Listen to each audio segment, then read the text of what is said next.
What's going on, everybody? Welcome to the No Luck Addict podcast, the podcast for young entrepreneurs. Listen, man, I'm not going to waste no time. We're going to jump right into the episode, but I do need you to do me a favor. If the content in this episode, if it does anything for you, right? If it helps you in your business, if it helps you in your life, please share it out. Please leave a review and make sure that you subscribe. That's all I need. Let's jump to the episode. All right. I think we are live right now. We finally got the YouTube thing working. Listen, man, you don't know what I done went through to get this mug working, but we here. We are here. This is the very first No Luck Addict podcast video. This is the very first one. So listen, we're going to jump right into the subject of today. So I'm reading this book, right?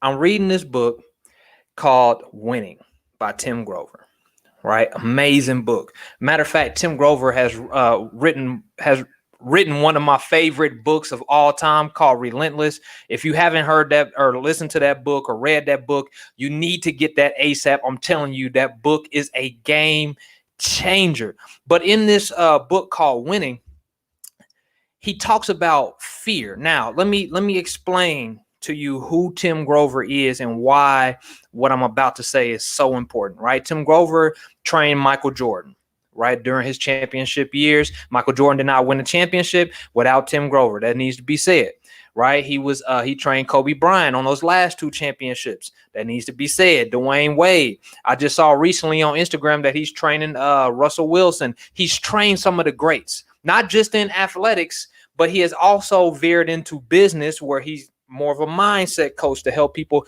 get their business right. So this man knows what he's talking about, is the reason why I'm saying all of this, right? In the book, he drew a line between fear and doubt that really put things into perspective for me. Because I used to think, y'all, listen to this. I used to think that when you get on your journey, like when you get deep into the journey, after you get past the first year or whatever, I thought for sure that the fear would be gone. I thought the fear would leave. Like I thought that once you do a thing for a while, the fear would leave. That's what I thought. But listening to this book, I realized that the fear never goes anywhere. Let me say that again. The fear never goes anywhere. Like the fear is actually supposed to be your friend. It's actually supposed to be used to push you forward. Now, let me give you a real life example of this, right? So for those of you who've been listening to the podcast for more than a day, you know that I transitioned from the military, 8 years of service, 5 to 6 of those years was like active duty service, like working full time for the military, right? Benefits, the whole nine. I decided that I wasn't going to re-sign a contract, that I was going to find a way to get into business full time, but there was nothing going on for me at the time when my contract was coming up. I get into reselling. That's a whole nother story in itself. I'm saying this to say that I had so much fear transitioning from my job to doing that full time because I have never done it before. Number one, but I'm fearing like, can I pay my bills? Like so many different fears. But I realized that something happened. The fear was actually pushing me to run faster. Let me say that again. The fear was actually pushing me to run faster. So I'm sitting here thinking that fear is the thing that stops people. This whole time I'm thinking to myself, man, fear is the thing that the block, right? It's the thing between you and your dream, and it's not. Now, most people categorize fear the wrong way. That's the problem. Most people categorize fear the wrong way. We categorize fear as a bad thing. We categorize fear as a sign of maybe we shouldn't do this, or a sign that all things are going to go wrong. We categorize it wrong. And I did the same thing. But I realized that once you move with the fear is actually your friend. The fear will actually help you. The fear will get your butt up. Like it will literally not allow you to stay in the bed. Like you got to get up, right? Like every single day I was running with the fear, and the fear actually pushed me forward. Now, here's where we draw the line. Doubt is the enemy. It's doubt. The enemy is doubt.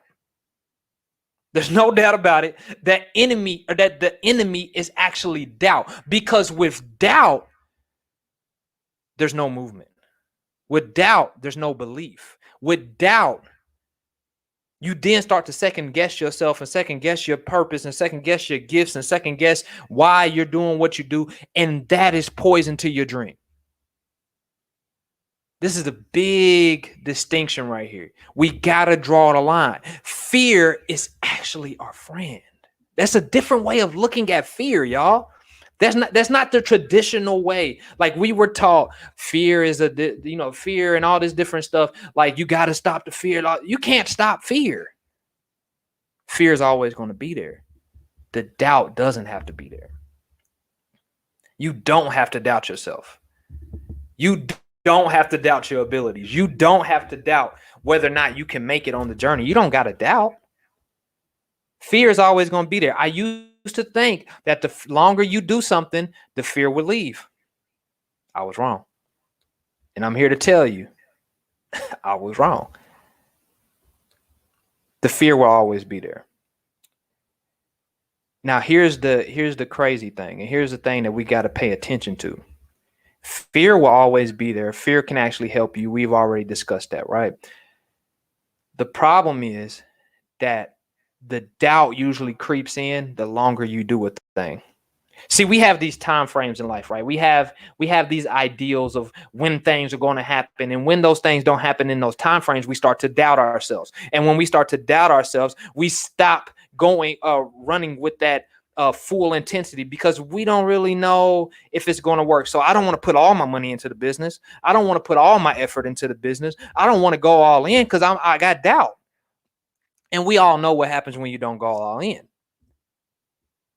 So in order to not stop the doubt, because doubt is natural too, right? This is it's a dichotomy, right? Doubt is natural too, just like fear is natural, but we have to frame it, right? We have to understand, and we have to catch it in his footsteps. Like we got to, as soon as it creeps in, as soon as you feel yourself doubting yourself just one bit, you have to have the wherewithal to remind yourself of who you are, who you're becoming, right? Remember, 2 episodes ago, we talked about who do you want to be. You got to remind yourself of that every day. And then you got to remind yourself of how far you've actually come, because doubt will make you forget all of that. It will make you forget everything that's happened. Doubt will make you, listen, this is the scary thing about doubt. Doubt will have you doubting God when God has never, ever failed you. I'm just letting this sink in. Doubt will have you second guessing yourself, even though you've proven yourself over and over and over and over again to yourself. Doubt will literally have you doubting whether or not you can do it again. And you can win and win and win. And then you will doubt if you can do it again and again and again. Now, the dichotomy is that can actually help you as well. But when we let the doubt fester, when we let the doubt take over, when we let the doubt creep in and linger and stay there, that's a problem.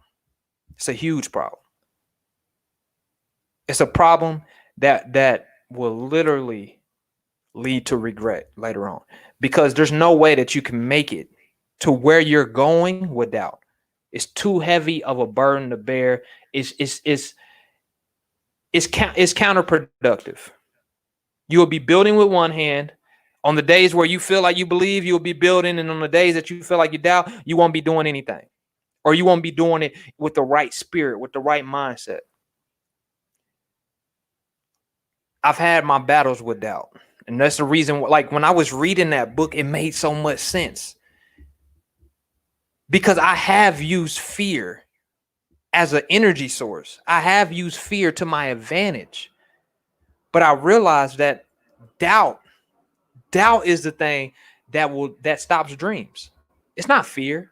You know, there's a quote out there that says fear fear has stopped more dreams than failure ever will. I don't believe that's true anymore.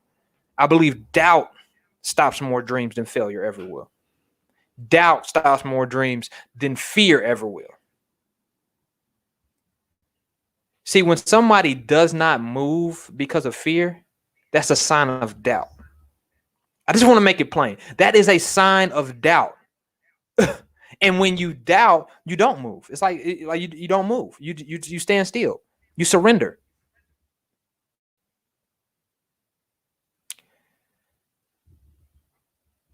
I just want to make it clear, man, that fear is not the enemy. It can actually be your friend. Doubt is the enemy. Remember that on your journey. Remember that doubt is the enemy at all times. There's never a time where doubt is going to be your friend. Now, like I said, doubt can make you uncomfortable. Doubt, but listen to me very carefully. You have to know when doubt is setting in. If you are not self-aware enough to know when doubt is starting to creep up on you and you're not doing anything about it, you have to be actively combating doubt. You got to go to war with that doubt, y'all. So listen, man, I hope this podcast has helped. This ain't no deep dive or none of that, but I felt that. Like, I felt that I needed to say that today. I felt that I needed to say that because I can see, even for myself, I can see how doubt, literally, I'm telling you, it will rob you. It will rob you of your dreams. It will rob you of your peace, of your mind, like your mental health. It will rob you. I'm telling you from personal experience, that doubt. And when that doubt creeps in, you edge got out of the equation. When that doubt creeps in, you're no longer operating in faith. You're no longer operating in your superpower. You're no longer operating from a place of abundance. You are operating from a place of lack. And how can you build a business from a place of lack? That's a bar. I hope somebody write it down, tweet it. Just make sure that you add me in it. Well, I'm not even on Twitter, but if you post it on Instagram, make sure you tag me in it. But listen, y'all, I appreciate y'all for tuning in once again. Like I said at the top of the podcast, we are on YouTube. No Luck Added. That's ADDED. Sometimes it sounds like I'm saying at it. No Luck at it. No Luck Added. Make sure you subscribe to the YouTube. Make sure you subscribe to the podcast, whether you listen on Spotify, Apple. We everywhere with it. You know, I'm like 300 episodes into this podcast, past 15K listens. Like, and some people may be like, man, I ain't even a lot. But for me, it's a lot. Because I started this podcast in my car, you know what I'm saying, a couple years ago. But listen, y'all, I appreciate y'all for tuning in. Please share the podcast out if it helped. If it didn't help, just don't even share it out. I didn't give you the value that you deserve, so don't even share it out. But if it helped, leave a review, share it out to 5 people, share it out to your loved ones, and I'll see you on the next episode of the No Luck Added podcast. Peace.